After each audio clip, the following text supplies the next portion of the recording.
All right, Shalom. I'd like to say all praises due to Yahweh, Ba'ashem, Yahweh Shai, Ba'ashem, Rakah, Kadash.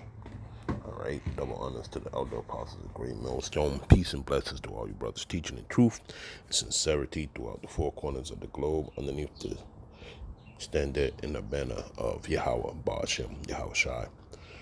All right, I found some very interesting information. And one of the things that I'm going to do right now is play this video for you. All right.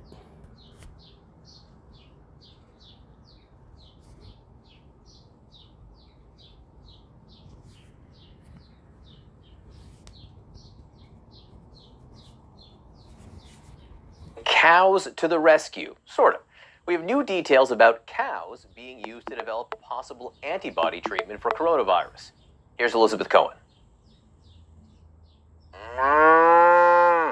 Cows, they're just like us. Really, these cows are just like us in one important way, a way that could possibly save lives during the pandemic. These cows have human chromosomes. You've given the cow a human immune system. Well, we've certainly given the cow a part of the human immune system. And so this company, SAB Biotherapeutics in South Dakota, is hoping their blood could help make a drug to fight COVID-19. Here's how it works. Using genetic engineering, scientists create a cow embryo that contains parts of human chromosomes. That embryo becomes a calf and then a cow. Then, a non-infectious part of the novel coronavirus is injected into that cow.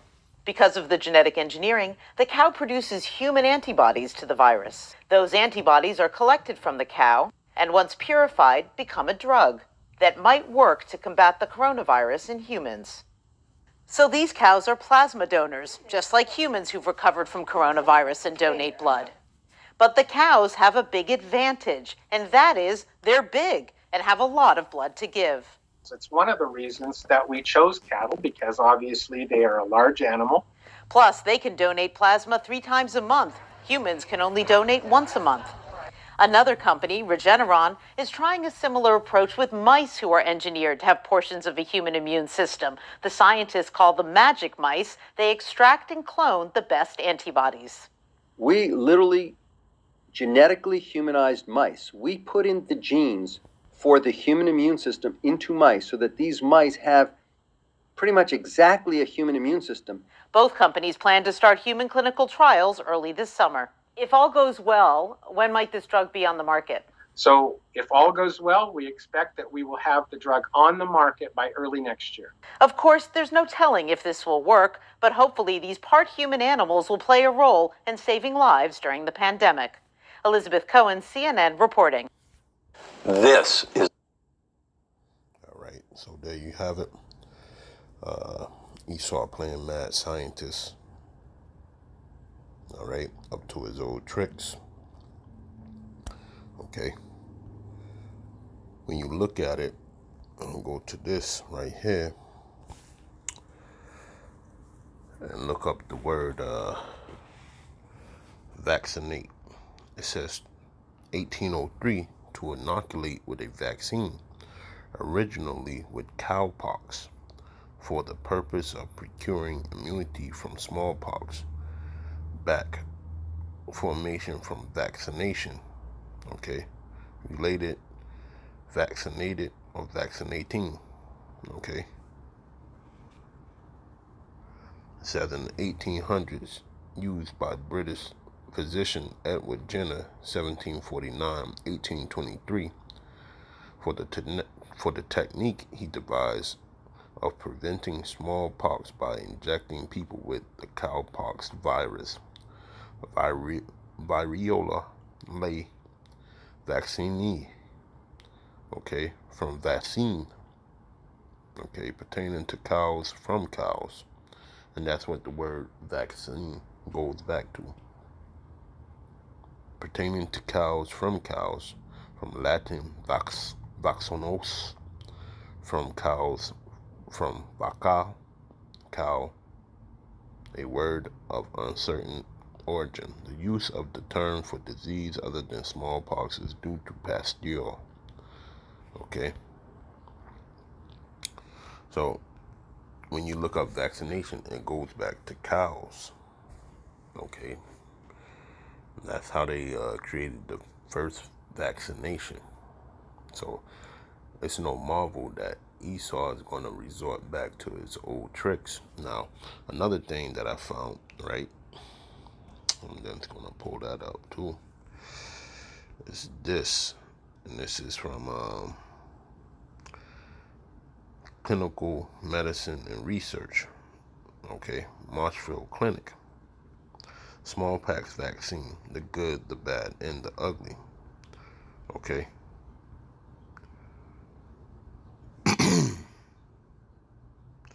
But I'm just going to go down to here, history of smallpox vaccination and global eradication, because as you can see in the last part of that video, the devil said they don't know if it's going to work or not. Okay. They don't know. So I'm just going to skip down to the intricate part right here. Not the intricate part, but the important part. Okay.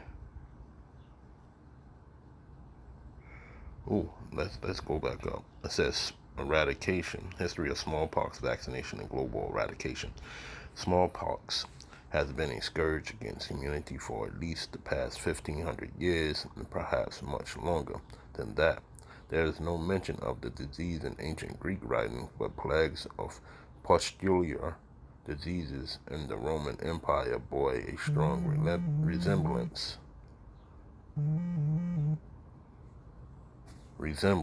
to smallpox. The literary record suggests that smallpox became established in the Mediterranean by the 3rd century AD, and it was described in China around the same time. Smallpox subsequently changed the course of history and killed millions of people in both the New World and the Old World. So that's a plague of old smallpox is, plus it devastated the Native Americans over here that was contaminated with it through these Edomites, which are the Caucasians or the so-called white man. Okay, so that's how smallpox got over here to the indigenous people. Okay, it said the DNA virus of the genus Orthopox virus. Humans are the only known reservoirs for this virus. It is transmitted from person to person, and natural infection occurs by inhalation of respiratory droplets, okay, or contact with infected material on mucous membranes. Okay, this sounds, let's see, now it's starting to sound fishy. Okay, COVID-19, you have to get that nasal test. Okay. Okay, and it says that is contact with infected materials on mucous membrane. So smallpox was passed on the same way. Okay, it says historical data suggests that smallpox is not highly transmissible, and high population densities are required to sustain transmission. Persons who have close prolonged contact with an infected patient are at high risk after a 10 to 14 day incubation period. The infected person develops severe symptoms with fever,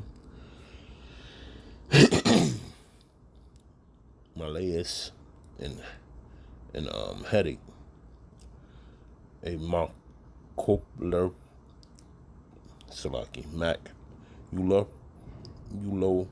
popular rash then develops with involvement of the face, mucous membranes, trunk, and extremities. The lesions become pustular and deep over the subsequent 1 to 2 days, with scabs formation by day 10. And this is smallpox. Okay. Salaki. But if you notice, right, some of these symptoms that I read off eerily the same as COVID-19. Okay, and just remember, it's passed through mucous membranes. Okay, so just keep that in mind when you take those COVID-19 tests. All right, and I believe this is just me speaking as a man. Most of the people that died of old age in those nursing homes, they were getting fiddled with those goddamn tests, man. Okay. Patients are most affected during the first week of the rash when viral shedding is greatest from ulcerated lesions in the oral mucosa. The overall mortality rate is about 30%, with most deaths occurring during the second week of illness. Okay, and it's the same for COVID-19. All right, because how it's passed on. All right, let me get to the. I just want to get down to here because we know that smallpox was an epidemic. Okay, a big pandemic, matter of fact. Okay, but it wasn't carried on as one. But listen to this also, and this is when they thought they had the procedure down. It says the procedure, also known as variolation, was controversial. It generated immunity in many cases, but it also killed some people and contributed to smallpox outbreaks. Okay, let's see what this means.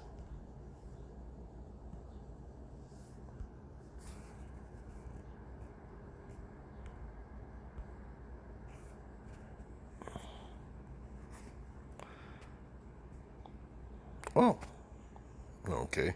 Stick in the stake. Validation or inoculation was the method first used to immunize an individual against smallpox, variola, Salaki brothers, variola, with material taken from a patient or a recent variolated individual in the hope that a mid but protective infection would result.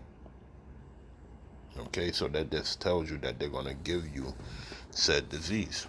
Okay, through the video that you just seen, they're going to put the actual 19 COVID-19 inside the cow and try to get a serum from their plasma. So you're not going to actually inject the blood of the cow, but what's going to happen is they're going to try to, separate the blood from the plasma and use the antibodies in the plasma to fill that how do you say it? The immune system in your body and give it the antibodies to work from, which it could be deadly, just like it says right here. Okay, and it could promote another type of plague, man. Okay, so this is why we always push that vaccinations are not safe, man, because we have a natural cure. Okay, and when we have a natural cure, I'm talking about all humans are to use the herbs of the field. Okay, not mad scientist works that's transfusion and DNA chromosomes into said animals, and trying to manufacture a man-made cure from a man-made disease. Okay, for a man-made disease, let's say that. Let me get this real quick and then I'm gonna close it out. It's just some interesting information. This is Genesis 1 and 30. Well, I start at 29. All right.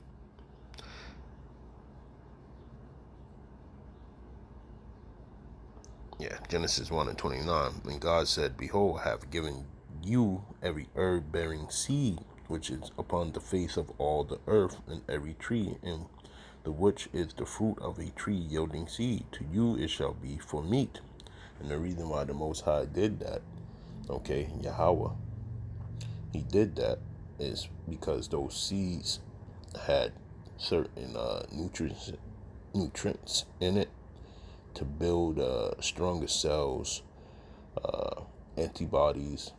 You see, that's why he gave us the herbs of the field, medicinal properties in it, in those seeds, in the fruit itself. Okay, and it said to into every beast of the earth, into every beast of the earth, into every fowl of the air, into everything that creepeth upon the earth, wherein there is life. I have given every green herb for meat, and it was so. So also all birds, all animals were supposed to eat this the herb that was left of the field by Yahweh. Okay, because it also helps them too. It cures them of whatever ails them.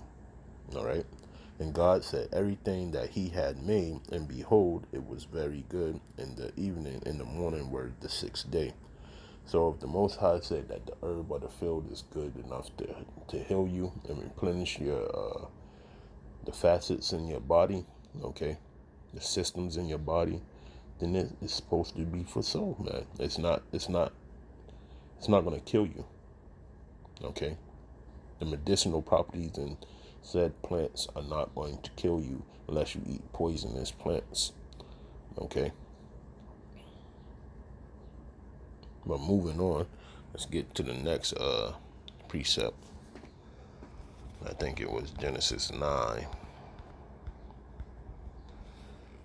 It says Genesis 9 and 3.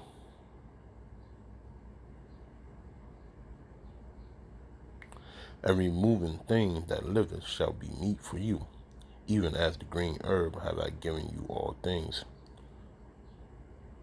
Okay. It says, but flesh with the life thereof, which is the blood thereof, shall you not eat. Okay. And hey, if I'm not going to eat the blood of a cow, what the hell would I be trying to take the plasma of the cow for and inject it into myself? Okay. That's Satan for you, man. The so-called white man. All right. He's nothing but a big liar, man. And just keep it plain and simple. All right. This is Psalms 58 and 3. It says, the wicked are estranged from the womb. They go astray as soon as they be born, speaking lies. And that's what you're seeing with this whole vaccination thing, man. They're going to tell everybody that this thing is going to be a certain cure. Okay, in which they don't know because it's getting made too swiftly. Okay. And what you're going to see is a very drastic change of events. Okay, because what they get out of the plasma of the cow can mutate.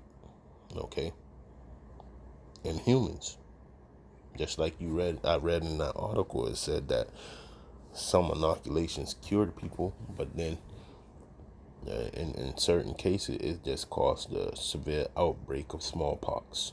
Okay, so there you have it, man. This devil means you no good, man. Okay, let me get this too. This is 1 Corinthians, okay, 15 and 39. It says, all flesh is not the same flesh, but there is one kind of flesh of men, another flesh of beasts, another of fishes, and another of birds. Okay, so what you got inside of a animal, okay, you're not supposed to put inside of a man. All right, organs, blood. Okay, only way that animal could enter into your system of living is through cooking it. Okay, cooking it and then consuming it as a meal. Okay, that's the only type of way that you're supposed to put said animal into your body. Okay, as consumption, as food. Okay, and Esau's been doctoring up these animals with antibiotics. That's why antibiotics hardly work anymore, because of that plan that he made to inoculate animals and, you know, growth hormones. That's why the young girls, okay, underneath the age of 9, they have their menstrual cycle faster. They develop earlier. Okay, and then this devil have a nerve to poison all the food, man. You got Monsanto's out here poisoning very important herbs that the Most High, you know, left behind. Okay, for us to heal ourselves with. So you can't win with this devil, man. He just does the most, man. Read this. What it says in Job.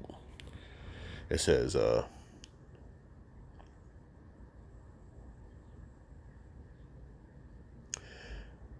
this is what we all should be doing, man. All Israelites, okay, especially because we know 2/3 are not going to do it, but this is for the hopeful elect, man. Okay, we should be calling out to the Most High to deliver us, man. When you read Job 13:3, it says, "Surely I would speak to the Almighty, and I desire to reason with the Most High power." Okay, Yahweh. Okay, but ye are forgers of lies. Ye are all physicians of no value. Okay, and that's why we you know, he said the Psalms 91. That's why we read that and pray to the Most High that he protect us from the pestilence that walks in darkness. Okay, because it's ultimately it's his hand moving upon the earth. So that's who we have to talk to. We can't talk to this forger of lies. For all you Israelites out there, don't go take no goddamn vaccination, man. Even if it means that you have to move out on the street, even if it means you have to go live in the woods, even if it means that you're going to lose your job, man, let this world pass away. This is the only way out, man. This is like the second Exodus, man. Okay? Yahweh Ba'ashem Yahweh Shai is giving us a way out, man, and it's not to take this vaccination, man. And then secondly, not to take that RFID microchip. All right? So with that, I want to say all praises due to Yahweh Ba'ashem Yahweh Shai Ba'ashem Lakakadash, and double honors to the elder apostles, a great millstone. With that, I want to say a ball and shalom.